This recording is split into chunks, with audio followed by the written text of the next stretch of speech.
And yeah, if you have any questions, you can type them in the chat. I'll be able to see them. And you can also raise your hand virtually. There's a little smiley face symbol down there, a couple down from chat that says reactions.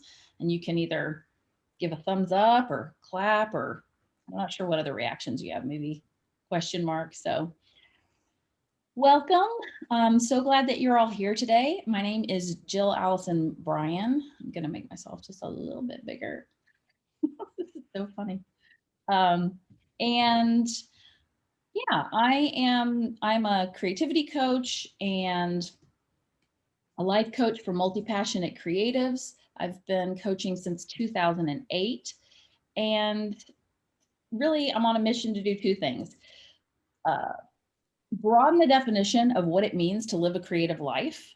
It does not necessarily mean that you have to know how to draw or do something artistic. Of course, that's a part of being a creative person and living a creative life, but there are so many other ways that we can live a creative life. And so I feel like I live an extremely creative life and I can't draw at all. So that's one of the things. And then the most important is that I want to help as many people as I can, and mostly multi-passionate creative people, to uh, move past their blocks, build their confidence, and shift their mindset so that they can live creatively fulfilling and satisfying and joyful personal lives, and create businesses that are creative, that are satisfying and joyful as well. So, and social change. I work with actually quite a few people that's part of the way that they're using their creativity these days, is to affect social change. So I'm gonna keep letting people in here one at a time. Welcome to the people who are just now joining us. If you want to pop into the chat, if you know how to use the chat's at the bottom of Zoom, and you can share where you're calling from, or where you're calling in from, and how you found out about the class. I would appreciate that. And for now, if we can mute, just if you have any background noise or anything like that, that would be great. And later on in the call, I'll talk a little bit more about how you and I could work together if that's something you're interested in knowing about. But today specifically, the topic is like Vanna White, overcoming overwhelm. And today I'm going to share 5 ways that you may be unwittingly contributing to your overwhelm when it comes to your creative endeavors. And then I'm also going to share actually more than 5 ways that you can help diffuse overwhelm. So the first, 1 second. I think I'm maybe done in admitting people to join us now, hopefully. The first out of 5 ways that you may be contributing to overwhelm and not even realize it is simply by buying into the notion that overwhelm is a fact of life. Our society normalizes the feeling of overwhelm. It's not only typical for us to feel overwhelmed and talk about how overwhelmed we are, but it's kind of considered a badge of honor to be crazy busy, or and I think that's total BS. And we'll talk about that later. We'll talk about language and how that can really, we can kind of screw ourselves over with that as well. But I want to start with a creative experience or exercise to really kind of get a perspective on what it means to feel overwhelmed. And so I want you to grab something. If you have something to write with, if you happen to have brought colored pencils or pens or crayons, that's great. If you just have a pen or a pencil, that's okay too. But I'm gonna have share prompts with you, so you'll, wanting to be having something to write with as we go on through today. And the first thing is, I would like you to think about and then describe in a sentence or two an experience that to you would provoke feelings of overwhelm. Now, this doesn't even have to be an experience that you've actually had, but just something that you think, okay, that would be an overwhelming experience. So for me, it would be something like being trapped in the middle of a subway underground with a lot of people on either side of me, and I couldn't get out, that kind of trapped feeling.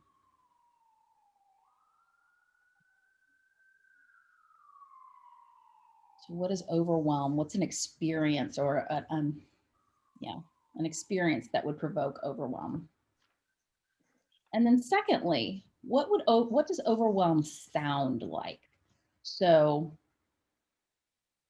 yeah, to me, I can say right now, it's this truck outside that's whirring and flashing its light. But some other things might be like a car alarm that won't stop, um, 10 leaf blowers at the same time.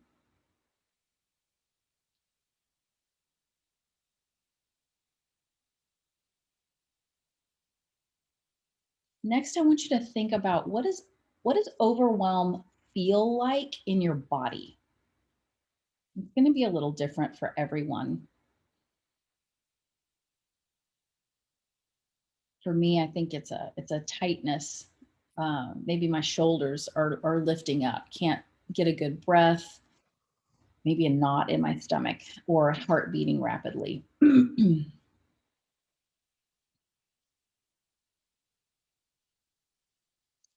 And then when you look over those three situations or feelings that you came up with, I want you to take a minute and again, take your colored pencil or crayon or marker or just a regular pen if you have one and do a quick scribble or doodle of what overwhelm looks like to you. You might, if you do have colors, you might want to even choose colors that to you would fuel that feeling of overwhelm.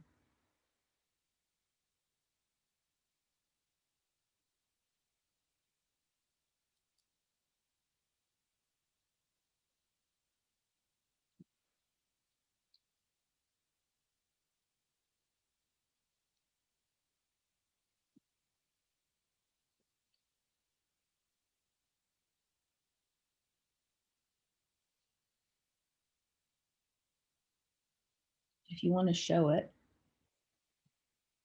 you'd have to kind of scroll by everybody and see. Hi, Kathleen. Yeah. Oh, Nita, yours is similar to the one that I had here. Hi, Marjorie, too. Welcome. Didn't get to see y'all come in. I'm so glad you're here, though.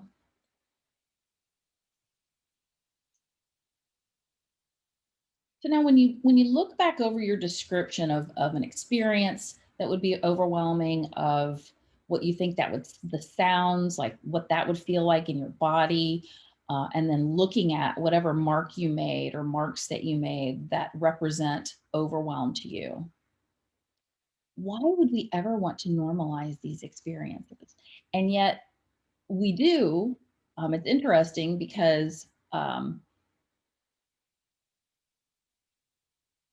simply by accepting them or not saying, okay, wait, overwhelm is not a necessary evil. There's actually a choice. There's actually some things that I can do to start to diffuse overwhelm.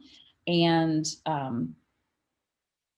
that's one of the things I do for myself and with my clients all the time, is to use these some tools and techniques that I'm going to share with you today to diffuse it. But I think if we choose not to do anything about it, we've still made a choice, which is like why I was quoting Rush earlier this week. If you choose not to decide, you still have made a choice. And so I'm going to invite you with me today to make the choice to acknowledge overwhelm and then realize that it's not a given, that there are some ways that you can move past it. So the second way that you might be contributing to overwhelm and not realize it is by giving in to indecision. So it's really common for multi-passionate creatives who have lots and lots of ideas whirling around in their mind, lots of projects and passions and pursuits that they would like to be spending time with, to feel it difficult sometimes to make a decision. Which idea should I pick? Which action should I take? And sometimes, even if we have dozens of ideas in our mind or in our heart, in our head, it can feel like hundreds, and they're like calling to you and vying for your attention. Pick me, pick me. And can you see how if you don't make a decision, that can lead to some major blocks? Procrastination. I can't choose, so I just won't start. Perfectionism. I don't know which one is the very best, so I just won't start. Inner critic voice. You expect me to do all of these things? There's no way you're going to do all of those things, so you just don't start. So this is going to sound like a smart ass comment, and I don't mean it this way, but the way to combat indecision is to make a decision. And so we have to practice doing that. We get to practice. um, I have a question before I go on any further. Are you seeing my whole screen, or are you just seeing a little bit of me? And somebody, Anna, Grace, are you seeing the whole slide and me? I Yeah. For your speaker screen, I'm seeing the corner, but it's in presentation mode, so I also see the whole slide like next to you. Okay, all right. And you can, if you want to, this is something I didn't talk about at the beginning, you can also pin speaker, and that way you'll only see the bigger picture. But okay, great. Thank you. So that's why I created something that I'm calling the Magic Action Planning process. It's to help people, especially multi-passionate creatives, practice making decisions. And you can get a copy of that if you don't have it already for free on my website. And I'm just going to share a bit of it. I'm just going to share the first 3 steps of it here quickly with you today. And they are these 3 steps, or in their simplest form. The Magic Action Planning process is download, decide, do. And so for the first step, and we're going to take this one together, for 60 seconds, I want you to write down any and all the creative ideas that are in your mind right now, whirling around, and just get them down on paper. So that's what we're going to do for the next 60 seconds or so.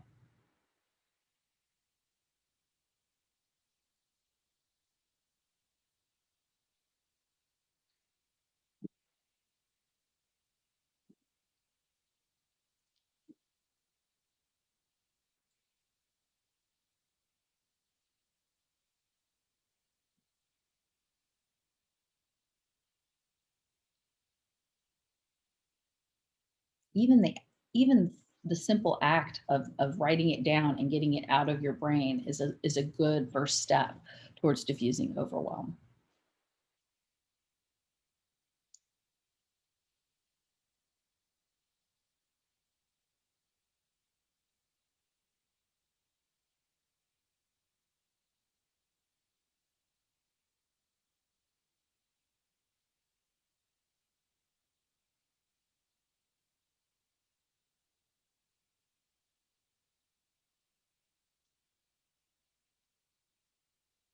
Okay.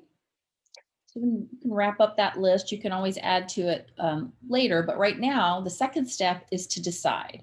So it's just to go ahead and choose one. Choose the one that is calling to you, either because it energizes you and delights you and you feel called to do it because sounds like it'll be fun and you want to do it.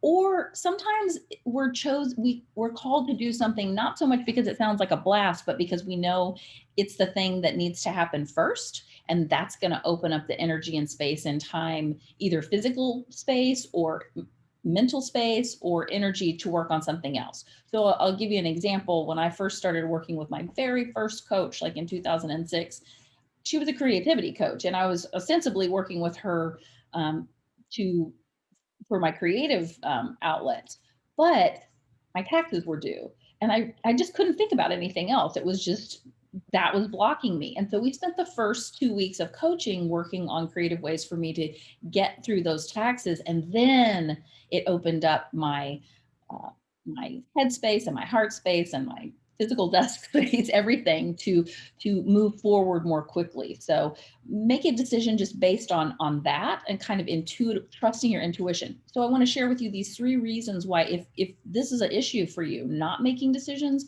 there are 3 reasons why this could be happening. The first reason is that you believe that there's a right or a wrong decision, and you're afraid you're going to make the wrong decision. And the interesting one about this is that 99% of the time, that's not even the case. There's not a right or wrong decision. You get to make a decision and just go with it, especially when it comes to creative endeavors. So many of us that were brought up here in the United States, in the Western world, I think it's very like, there's a right or wrong way to do it. There's the teacher's guide, like you take a test and they have all the right answers, rather than letting us figure things out in different ways, because there's a million solutions for any kind of problem usually. I don't, except for if you're saying 1 + 1 = 2. And even then, I don't know. We might be boxing ourselves in to think that that's the only way to think about it. So that might be one thing, is that you're afraid you're going to choose the wrong thing. And the interesting thing about that is when it comes to a lot of things in life, but especially our creative endeavors, I think sometimes we have this kind of weird notion that we should be able to do something perfectly right out of the gate, like the first time we try, and nothing else in life is like that. I mean, imagine if, like, we know that when a baby starts to walk, it's going to crawl and then it's going to pull up on things and it's going to fall down and stumble. And imagine if we just were like, oh, that one keeps falling down, it's broken. We're going to give up on that one. Like we would never do that to a little kid, but doing that to our creative ideas seems logical for some reason. So just show yourself some grace around that. The second reason that you might not be making decisions is that, especially when we're multi-passionate creatives and we have a lot of decisions, or I mean, a lot of ideas that we want to be doing, we feel like if we pick one, if we say yes to one, we're saying no to all the rest of them forever and ever. And so oddly, we won't do any. And as my grandfather used to say, we're kind of cutting our nose off to spite our face, by not doing any. And I think that one is pretty insidious. I think that's pretty subliminal. Sometimes we might not even realize we're doing that. So I want you to think about that. Are you not choosing one because you feel like if you do, you're prioritizing it above all others, and then you won't get to those others? But the truth is, once we do start practice, once you let yourself choose one and start practicing showing up for that one and making decisions for that one over and over, then we can start to add more, use those same tools and techniques to add more to our creative plate. And the third reason you might not be making decisions is because you don't trust yourself, because you haven't been doing it in the past, or you haven't done the thing that you want to do. And so you're worried that you won't follow through. Does that make sense? So maybe you've said a million times, I'm going to start a blog, or I'm going to write a book, or I'm going to have my business go this way. And then you don't do it. So you don't trust yourself. You're afraid that you won't focus and follow through with it. And so if you just don't do it, then you don't have to let yourself down. But then you never get the chance to start. So again, I think a lot of those definitions are how you can help yourself, is to just show yourself grace and realize this is what I may be doing. And now I'm going to make decisions and know that sometimes I'm going to fail, and failure's part of it. Or sometimes I'm going to change my mind, but nothing will happen unless I make a decision. In fact, Rebecca, I think this is interesting. I don't know if in Santa Fe you saw Eric Meisel speak, but he's a famous creativity coach who started like way back when Julia Cameron first started. And he said, creativity is nothing but making decisions. And making decisions is anxiety provoking because it's a change. And so he said, if we could just if everybody would just be on board with the fact that it's not always going to be comfortable, that sometimes it's going to be a little anxiety provoking, and that's just part of the process. So nothing has gone wrong, that we could all take a little bit, a sigh of a relief, and be like, oh, it's not supposed to be unicorns and glitter and daisies all the time. Okay. All right. It's, and just be okay with that. So the first step, downloading all the ideas in your head. The second step, choosing one just to begin, just to practice with for now. And then the third is delightfully doable steps. If you've done any work with me or read or been getting my newsletter or anything for any amount of time, you know what I'm talking about here. So this is taking something and breaking it down into as many delightfully doable steps as possible. Kaizen, Kaizen, small steps to continuous improvement. And how it works in a nutshell is you take something big and overwhelming. I like to use the example of writing a book. And if you were to come to me and say, Jill, I want to be writing a book. I want to be a writer. And so I'm not writing it all right now. And I might ask, well, what do you think it takes to be a writer? And you might say, well, I should be writing an hour every day. So my question would be, oh, you're going to go from 0 to 60, 0 minutes writing every day to 60 minutes writing every day. That's going to be a challenge. Do you think, can you see a day when you might miss the 60, or you might just do 20? Yeah. Okay. Well, what happens is we set these expectations for ourselves that are way too big of a jump, way too high. And then maybe you do write for an hour one day in a row, or two days in a row. But the first day you miss, or the first day you only write for 15 minutes, your inner critic, your subconscious kicks in and says, see, knew you couldn't do it. And yeah, uh, yeah, Nita's writing a book. Okay. Oh, she's doing a write your book. Okay, you're a writer. Cool. Yeah, so that's how we can set ourselves up for failure. Conversely, what I would say is, okay, what if you just write for 2 or 3 minutes, 2 or 3 times this coming week? And at that, when I share a step that small, I usually get people will laugh and be like, yeah, I could do that, but what good will that do? And that's a laughably doable step, which, or I call it a delightfully doable step. And the reason why it's such a great place to start is because it is so doable that our brain's like, yeah, we can do that. I can sit down and write for 2 or 3 times this week for 2 or 3 minutes. And when we do it, it feels good because it feels like success. We've talk about building trust. We have told ourselves that we're going to do something and we've shown up and done it. And we also get to remember in that time. Like for me, it was sitting down at the piano and playing piano for 2 or 3 minutes. And when I did that, I remembered how much I loved it. And I couldn't believe that I'd been walking past my piano every day and not sitting down when all I had to do was sit down and play. I could do it, you know. So another thing about small steps is it doesn't take a huge amount of time to feel a real sense of satisfaction. We can feel a real sense of satisfaction around something in as little as 15 minutes, which I'm actually going to share with you here in a bit. So by making this list of delightfully doable steps and just picking one every most days, I won't even say every day because I don't want to contribute to the, like, 0 to 60, we got to do it all or nothing kind of mentality. But that's the idea behind the magic action. Download it, choose something to decide, and then come up with all the small steps that you possibly can.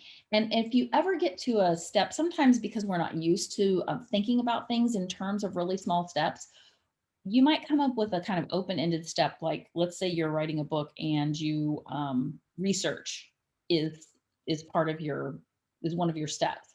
Well, that's too open-ended too. I would always put a time frame on it, like research for 15 minutes. Or if you want to build a website for yourself, check out, Google new website platforms for 15 minutes, because that way it's a doable chunk of time and can wrap its your brain can wrap its brain around itself. That's kind of meta. But you can understand that it's only going to be 15 minutes, and that's a lot easier to show up for um, at a time. So another great method for moving past overwhelm is accountability and this idea of using a small amount of time. So I have something that I share with my clients, and I've shared them in larger versions before, but it's called a magic action date, and it's an accountability date. And so the idea is that you and I would call each other or check in at a certain time, noon on Friday, and then tell each other what we're going to do for the next 15 minutes, 30 minutes, however long. Smaller is better to start. And the power and the magic behind it is that what we're doing is we're committing to each other that for the next 15 minutes, we won't scroll social media, put in a load of laundry, start paying bills, let the dog out, organize the underwear drawer, get a jump on next year's taxes. I mean, it's amazing the things that our brain will come up with that sound like a better idea than the creative project that we really want to be doing right then. And so we are saying we're pledging we're not going to be doing those things, but we're saying what we will do. We're collectively and intentionally giving ourselves permission, giving each other permission to do the thing, to take the step for 15, to write for 15 minutes, to play guitar, to make a shitty first draft of the course that we want to, or class that we want to share, to write a poem, or to organize one pile on our desk. So what I actually want to share with you is that experience today, right now. And I want you to share in the chat, if you will, a small step that you were able to pull out of your idea that you chose, and we're actually going to spend 15 minutes doing that and committing to each other that for the next 15 minutes. Actually, we can even, yeah, if you'll just put it in the chat, then I can share kind of quickly. So you can feel what it feels like to actually give yourself permission to say, okay, I'm going to do this right here and now, because that's what it comes down to, is giving yourself permission and having a specific time to do it. I'm actually going to open it up. You can unmute, and if anybody be willing to share what you would be doing for the next 15 minutes. I'm trying to see where I can see everybody at the same time. Anybody? Here you are. Now I can see you all. Sure. This is Catherine. I'll share. Okay. So I have a sign, a welcome sign that's metal, that's outside. And I had this idea that I wanted to paint welcome, the words welcome, each letter in different colors, in like rainbow colors. And my other idea was that I was going to do it with my daughter. And every time that I suggest that we do it, or it just doesn't come about. So my first step is just to pick out the colors, because I've kind of been obsessing about exactly what colors that I want to use. So I've got a whole tub of paint. So my first step is just pick out the paints, and then at least I have that to go on. And then I can love that, Catherine. That's a great example, right? I mean, sometimes we wouldn't even think, we're like, oh, pick out the colors, like that counts as a step, but it does, because you have to do it before. It just seems, sometimes they seem so simple. It's like, well, that's too simple, but there's not a step too simple. I'm here to say that for sure. Anybody else be willing to share that something that you might do for the next 15 minutes? Just get a jump on your, I don't know where my chat went. Okay, Melissa. Yeah, I'm a little bit, like, I don't know which one of these two ideas to choose. On one hand, I have to do one which has to do more with the research project I'm doing at the moment, but I have the feeling that like getting it out of the way can help me to have time later for more my creative endeavors.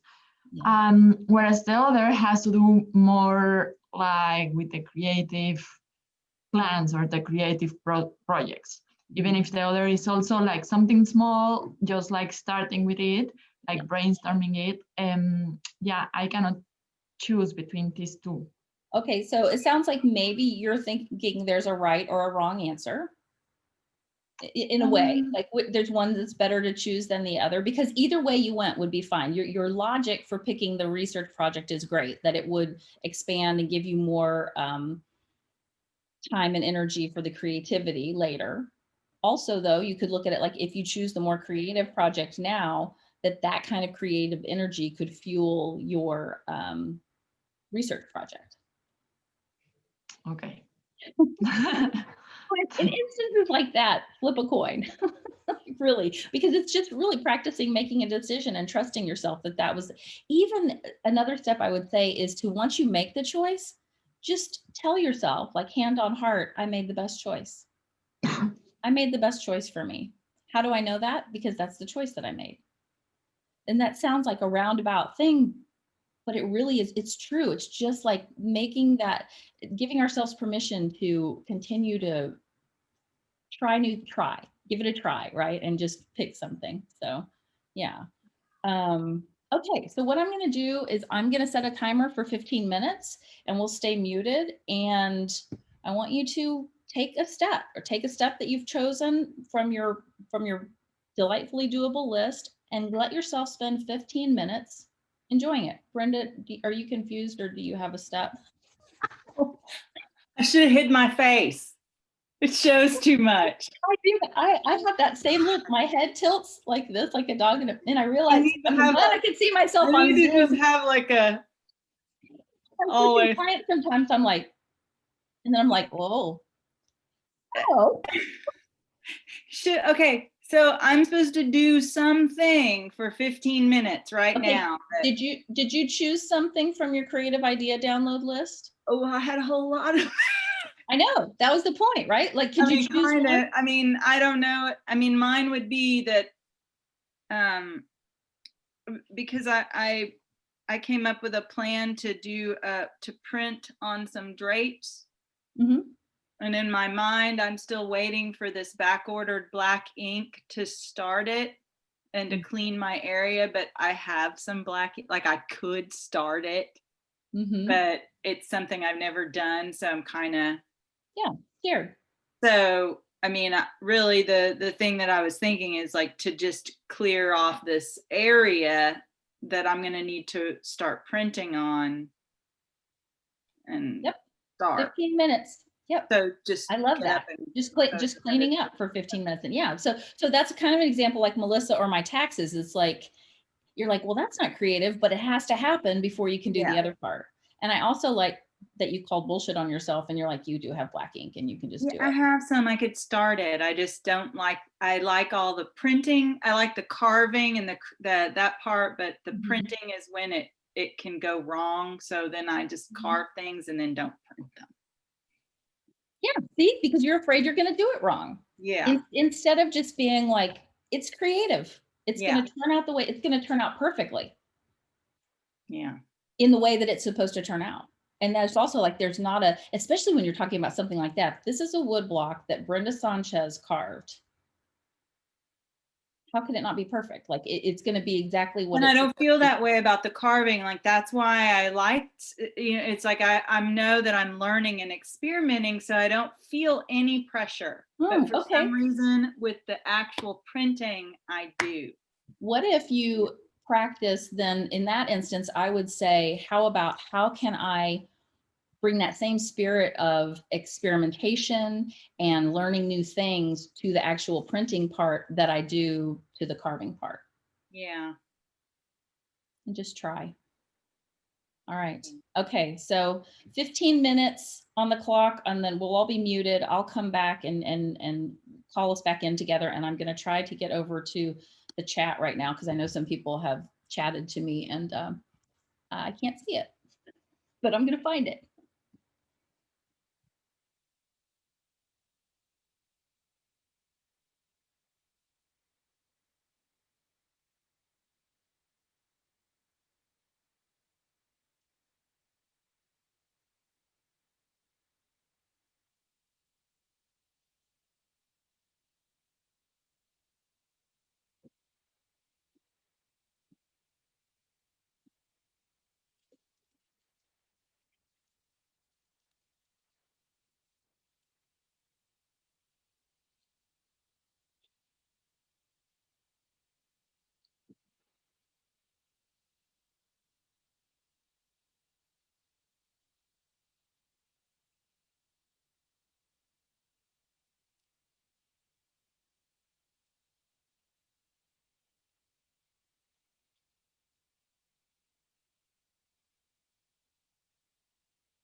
Okay, if you can kind of start wrapping it up and come back together.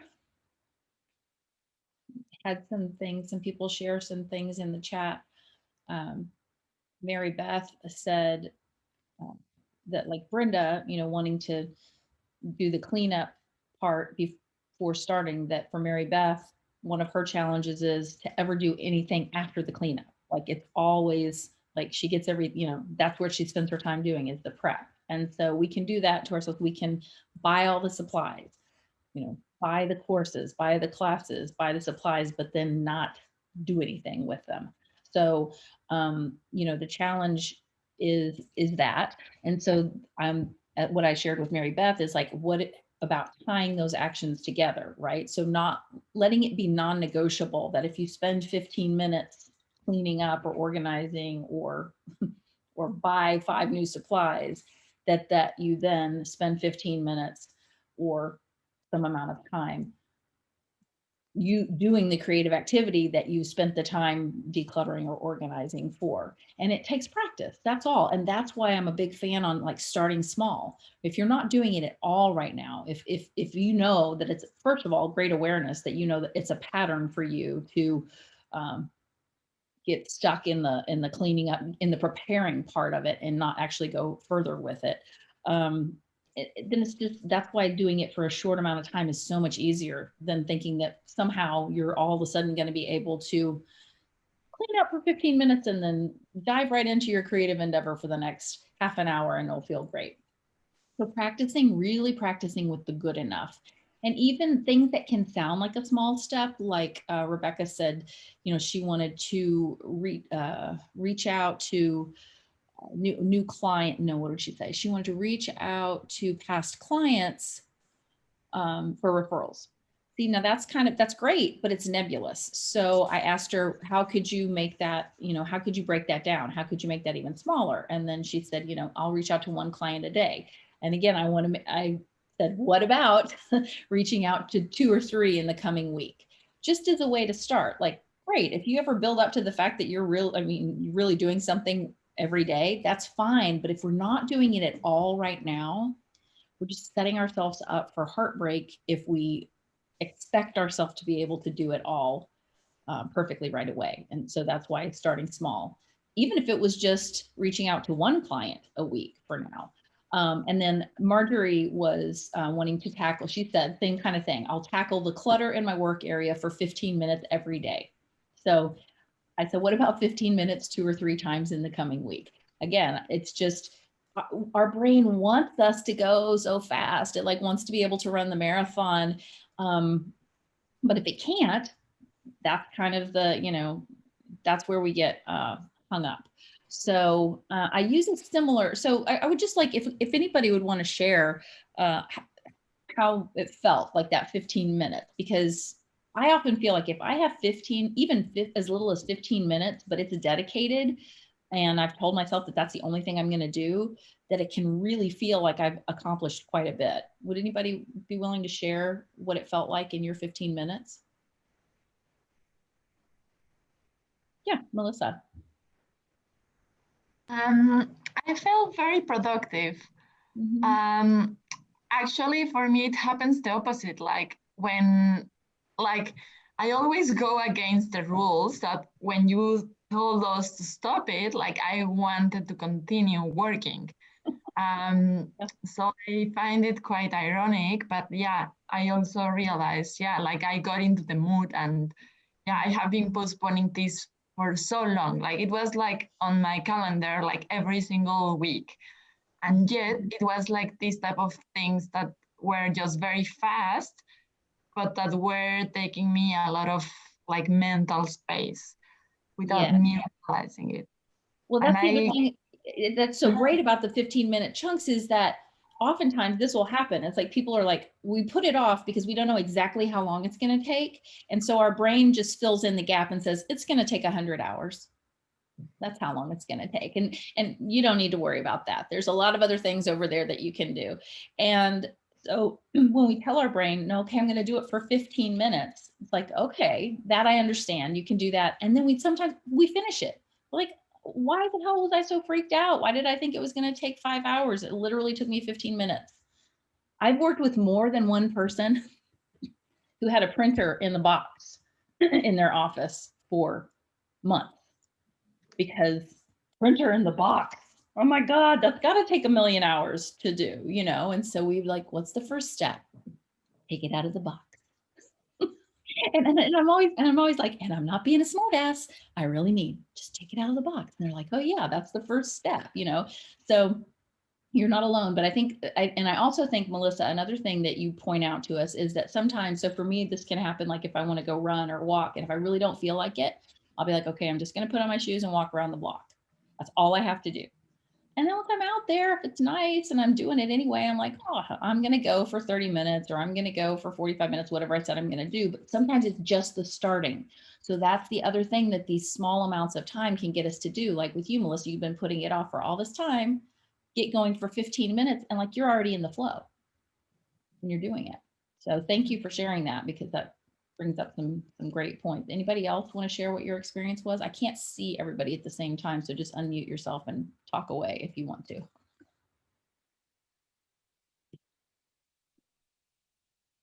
Yeah, it was much longer than what I thought. The 15 minutes is, you know, I mean, I'm almost done. Yeah. Yeah. So I really think that's one of the magic things of using a timer. And I was going to share another technique. So I use this technique, 53-17, I call it, well, because 53 minutes, 17 minutes. I try to use it every day. If I can use it 3 times in a day, I'm kicking ass. If I can use it just 1 time in a day, it's great. And what that means is I basically do what we just did, you know, but for ourselves. I set my timer on my phone for 53 minutes. And I pledged to myself that for the next 53 minutes, I'm not going to get on social media. I'm not going to do laundry. I'm not going to walk the dog. I'm going to write content, or I'm going to pay my bills. I mean, whatever. I get to pick what it is, but it's very freeing to have permission to just do that one thing. Mm-hmm. And then, man, you think you got a lot done in 15 minutes, 53 minutes, you can really get a lot done. Now, the thing that I'm sometimes don't do that well on, and my clients will, I have to remind them too, is actually taking the break and doing something fun, or at least something other than the thing that feels like, you know, you're focusing on it for 17 minutes or 15 minutes, whatever it is. But if I can relegate like my social media time to those little smaller chunks of time that are more like a reward or something, that's very helpful to me. So that, anybody have a question or a comment about that using it? And again, everybody's different. For me, I can go about 53 minutes before I start. No, I got to get up. I got to do something else. I have clients that can really only do 15 minutes, but then they'll do 15 minutes back to back, like several times, but their brain, even setting the timer for more than 15 minutes, freaks them out. So fine, just find what works for you, kind of experiment with it and kind of push it up to the point that you're like, okay, that's my max. I can do like a 45-minute state of time, and that'll be good for me. Okay. So the next way that you might be unwittingly fueling your overwhelm is by the language that you use. So I touched on that just a bit at the beginning when we talk about, you know, our society really normalizes phrases like, I'm so crazy this week and there's no way I'll ever get this done. I'm so busy, it's insane. Time keeps getting away from me. I can't do that. I'm in such a hurry. I've been rushing from thing to thing all day. I have so much to do. I can't possibly make time for X, Y, or Z. An interesting thing about that is X, Y, and Z are usually the things that you really want to do. So if you don't have time for X, Y, and Z, but you're doing something, what are those things, right? And a lot of times they're for other people, or they're things that your brain has told you are the practical right things to do. So simply by using that language, we're fueling our own overwhelm. So a 3-part anecdote to that, anecdote to that is, one, I really invite you or challenge you in this coming week to be aware of how often you either use language like that or you think those thoughts, that not having enough time. and just be aware of it and just catch yourself. I mean, you might even want to do that little thing where you like make marks on a little sticky note or something every time you do it. I bet you'll be surprised by how often you're actually either thinking that or saying that. And you're just cementing the feeling, that those awful feelings of overwhelm that we created at the beginning of the class, you're just fueling that. So then the second step is, after you just spend some time being aware of, am I actually using this kind of language all the time, is to stop. I mean, really, just like you can think it, but then if you're starting to say it to somebody, just stop. Gay Hendricks wrote the book, The Big Leap, and he did something with a company that hired him to come in as a consultant, and he put them on a, what did he call it? A complaints about time diet. So the rule was that everybody in this company had to pledge to not say those kind of things that I was just saying, those limiting, like, I don't have time, I'm too busy for that, anything like that. You could think it, but you just couldn't say it. And after a relatively short amount of time, the feedback that he received from the company was that they said, we find ourselves getting more things done without feeling rushed. We end the workday feeling less fatigued. We suddenly had time to carry on leisurely conversations that would have been cut short in the past. And that's just by being aware of it and not using the language. And then lastly, when it is necessary to tell somebody no, let's say, about something, that you make a conscious decision, an intentional decision with the language that you're using. I made a conscious decision actually years ago to quit saying I'm busy or I'm too busy. And I try to replace it with things like, my schedule is complete, my plate is full of so many wonderful things, or I'm lucky to have so many awesome opportunities right now, whatever it is. But because it's like, it doesn't even mean anything anymore, really, to say you're so busy, because everybody's like, yeah, me too. Or then it gets into a match, like, I'm busier than you are. We're trying to prove how busy we are. So I think it really does diffuse overwhelm, though. And the other thing, this story that Gay Hendricks shares too, he says, when we say we don't have time, it's not true. We do have time. We all operate under the same time constructs of 24-hour day, 7-day week, 30-ish day month, and 12-month year. And he says, I don't have time, basically, is usually, when you're saying that, it's a polite way of saying, I don't want to do that thing. Even if you're trying to be polite to yourself, it's like we're trying to use time and it makes us the victim. So he says, imagine you have an 8-year-old who comes in and you're working on something, and the 8-year-old says, will you go outside and play catch with me? And you're like, no, I don't have time. And then that, in an alternate world, that same 8-year-old comes in because he's just stepped on a nail and his foot is bleeding. And he says, I just stepped on a rusty nail. Can you help me? Doubtful you're going to say, I don't have time. You do have time. It's a priority. And so he says, in that instance, simply by being honest with yourself and the kid, would be like, I'm working. I would like to play catch with you, but I'm working right now, and I'll play catch with you after I finish this. So just kind of, again, I always say, I say this a lot to my clients, but showing yourself grace, right? Realizing that this is why we're doing it, realizing that it's a very normalized thing to do, but that it's also this really kind of easy tweak that we can make that brings us our power back. I really think that just that practice of, I'm not going to say it. I'm not going to choose to say that I am too busy and I don't have time. So the fourth way that you could be contributing to feelings of overwhelm is forgetting, and this is kind of piggybacking on that your perception of time speeds up and slows down depending on what you're doing. Just like Brenda just said, that 15 minutes felt like a lot. Felt longer than she thought it was going to. Like 15 minutes sounds like this short amount of time that you can't get anything done, but 15 minutes of uninterrupted time where you've told yourself that you can just do one thing is actually a pretty decent amount of time. So as far as our perception of time, you can fuel feelings of overwhelm in 3 ways. You obsess about the future in unhelpful ways.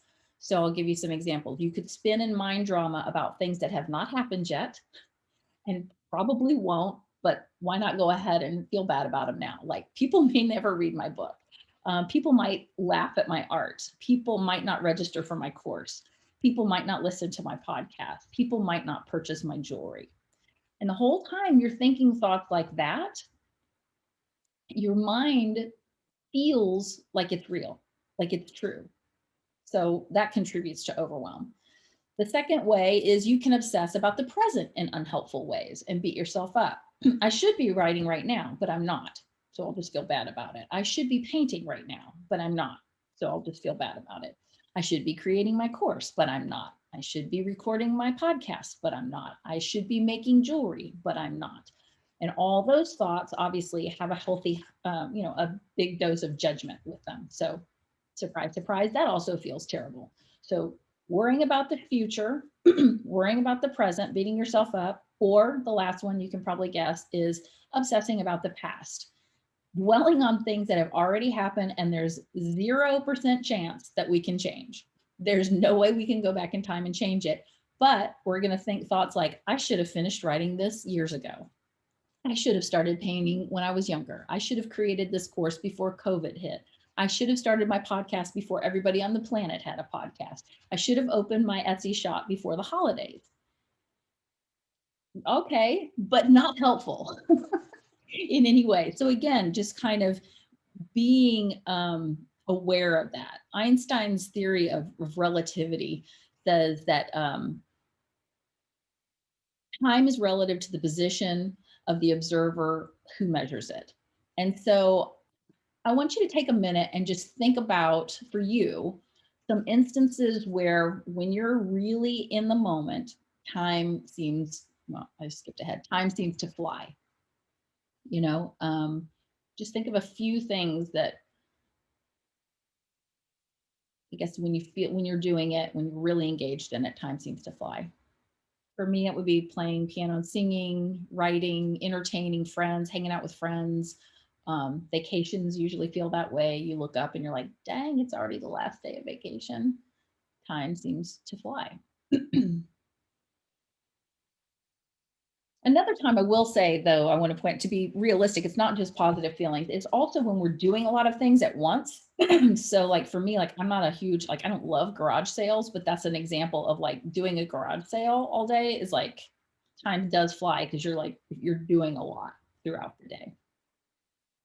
And then secondly, alternately, time can seem to slow down, right? When we are doing things that maybe are new to us or are less than pleasant. So maybe think of write a few things down that where time seems to grind to a halt.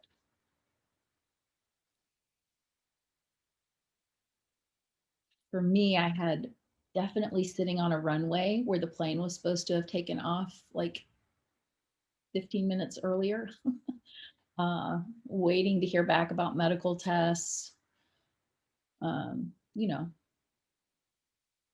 anything like that. And here's the interesting thing. So if that makes sense to you, then that, okay, yeah, I can see where there's some times in life that time seems to go faster and sometimes that it seems to grind to a halt. We can actually have some effect over that. So I remember the first time I read Thich Nhat Hanh's book, Peace is Every Step. And I hope I probably ruined his name and I'm sorry because I love him so much and I can never get his name right. But he said in that book that even washing our hands mindfully can be an act of meditation.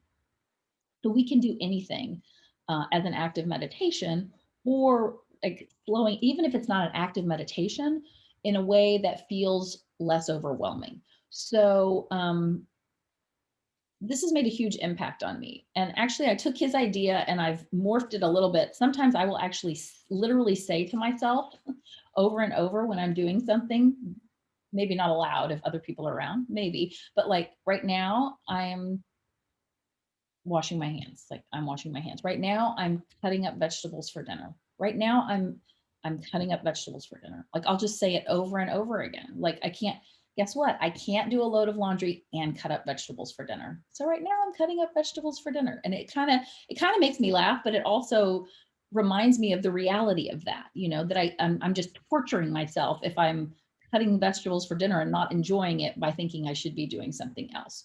So we can begin to give ourselves this kind of like this woman here, this kind of Zen-like feeling when we do other things. Like right now, I'm just going to do this. Right now, I'm just going to get that black ink and I'm going to set it out and roll it onto my cut. That's what I'm going to do right now. And I'm going to enjoy it. Another way we can intentionally slow time is to realize that we have more of it if we think about it in other ways. So rather than thinking, I only have 2 hours to spend on my creativity this week or my creative project, I have 120 minutes. I have 7,200 seconds. You know, sounds good. The other way we can do it is to literally slow down. And this kind of makes me laugh because I think it's kind of like almost being passive aggressive with time. You know, if somebody tells you to hurry up and get over here, or like a kid, you tell them, hurry up, we need to leave now. So they start walking very slowly. We can kind of do that to our feelings of overwhelm. Because when we are overwhelmed, we tend to hurry and go quickly. And if we just say, you know what, no, I'm going to slow down. It's counterintuitive to think that I would slow down when I'm in a hurry, but I'm going to take my time. And just start doing the thing that you want to do at a slower rate. So another way, there's another exercise that you can use to, especially when you're feeling overwhelmed, that will help you to, that mindfulness of be here now. And it's a simple exercise where you can name 5 things that you can see and take a breath with each one. Name 4 things that you can hear and take a breath with each one. Name 3 things that you can feel. This is in the moment when you're sitting there, and take a breath with each one. Then name 2 things you can smell, and then 1 thing that you can taste. It does work like magic. I mean, it will bring you into the moment. And so it's really simple. Lastly, I mean, I've said show yourself grace, but being gentle with yourself is a huge part of this, because I think it's interesting that not only might we be feeling overwhelmed, but usually to add insult to injury, if we're feeling overwhelmed and we're procrastinating and we're being perfectionist and we're not doing the things we want to do, then on top of that, we beat ourselves up. I'm doing this wrong. I should be better at this already. I should already know how to do this. I should be able to handle all of this. So simply by being gentle with ourselves, and realizing, no, it's okay. I'm feeling overwhelmed right now, but I have some tools. Marjorie said, the best time to plant, oh yeah, I love that. The best time to plant a live oak tree was 20 years ago. The second best time is today. Yeah, I love that. That's a great one. That's so true. So even just reminding yourself, okay, I forget what it was, but I went to a class on overcoming overwhelms, and there's at least 5 things I can do. Jill told me there were 5 things that I could do to not feel overwhelmed. Okay, there's something that I can do. Even that is a quick way to do it. And what I'd like you to do right now is create for yourself a reminder. So I love visual reminders and written reminders. And one of my favorite creative reminders because it's so easy and quick to create is using haiku. So I invite you to write an overcoming overwhelm haiku. And haiku is just a Japanese poem, 3 lines, 5 syllables on the first line, 7 syllables on the second line, 5 syllables on the third line. It does not need to rhyme at all. And just think back over some of the things that we talked about today, some of the tools and techniques that I shared with you, and some of the personal ways that you experience overwhelm and don't want to experience overwhelm in your creative life. And write this haiku.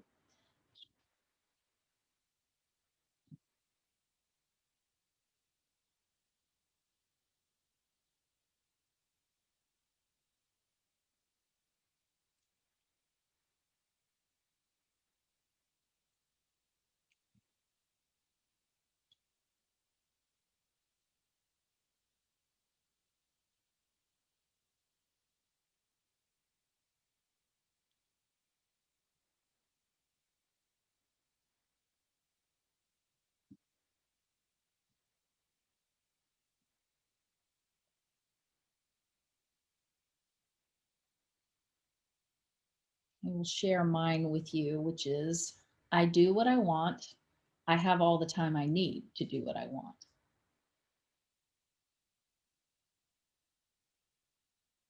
And if you like, I think it can be as simple really as writing your haiku on a sticky note and sticking it on your computer or on your bathroom mirror. But you could also, if you have the time and desire, create a little, creative frame around it, or create a small piece of doodle art or something that around it that helps you to really soak in, remember, set it somewhere so you can see, uh,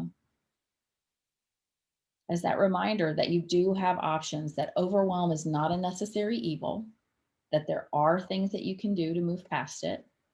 And that when you do, even your 15 minutes of creativity feels so good that it's definitely worth the effort.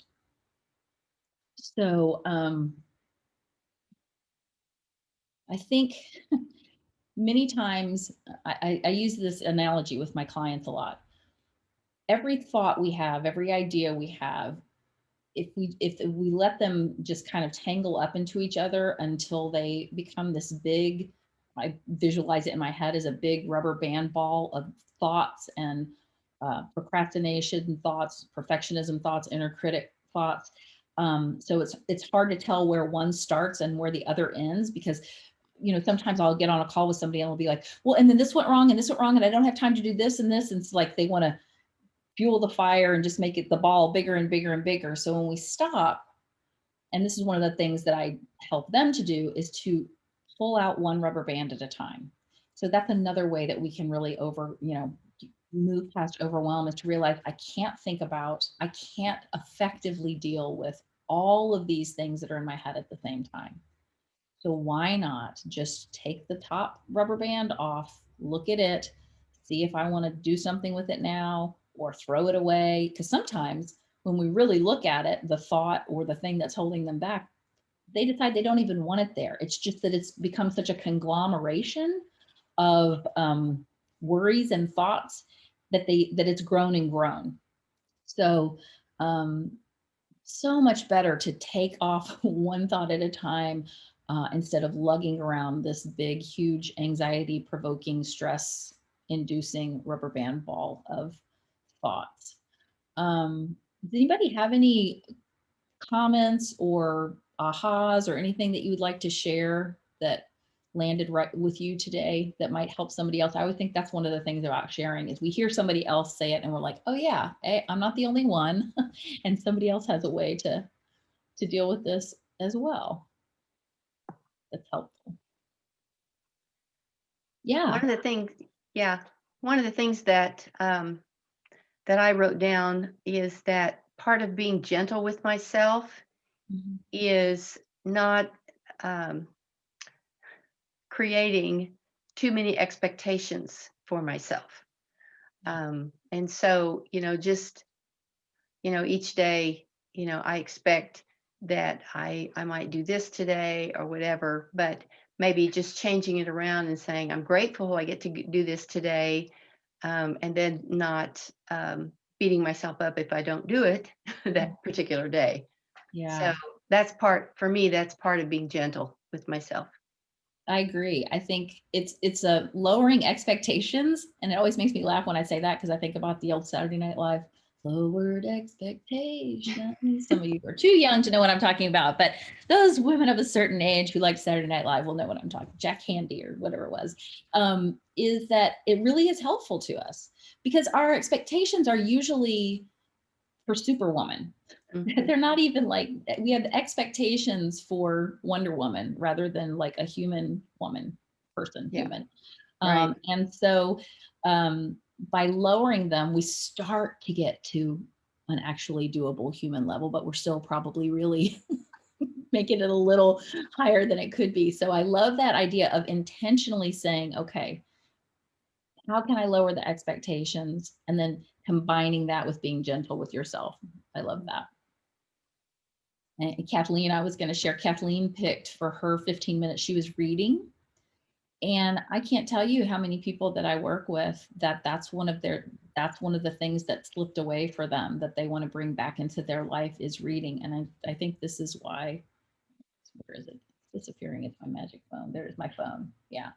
Because it's, you know, it's just so easy to consume information in these little bite-sized nuggets of information. And I actually was very intentional at the beginning of this year. I realized I love to read. I've loved to read since I was a kid. And yet I was like, when's the last time I read a fiction book? And I couldn't tell you last year. And so I made a distinct effort and I'm not great about it. I don't do it every night, but more nights than not now, I go to bed with a book instead of my phone. So I'm single too, so that's do with it, going to bed with my book. But still, it was intentional for me. I had to be intentional about it. So does anybody else have a takeaway from today that you would like to share? Well, I mean, I guess I realized about when you were talking about the time and what you feel you make time for, you know, and so I feel torn frequently between what I think I should be doing Mhm. and that it's more valid and more important than making art or, you know, learning some you know, art that I'm trying to really Yeah. And when you I say it wouldn't say aloud like perfect. that, but when you say it aloud like that, do you believe it? Or let me put it this way. Well, Do you believe that there's importance and value in you making art? Just for your own yes, self. but I'm associating it, and even, you know, even though this is goes against everything I teach and everything, you know, what I tell other people, at this point with the way that things are currently, you know, in the world, I feel like I should be doing, if I'm making it, it should be going towards the goal of selling something or making some money. So And, monetizing. Yeah.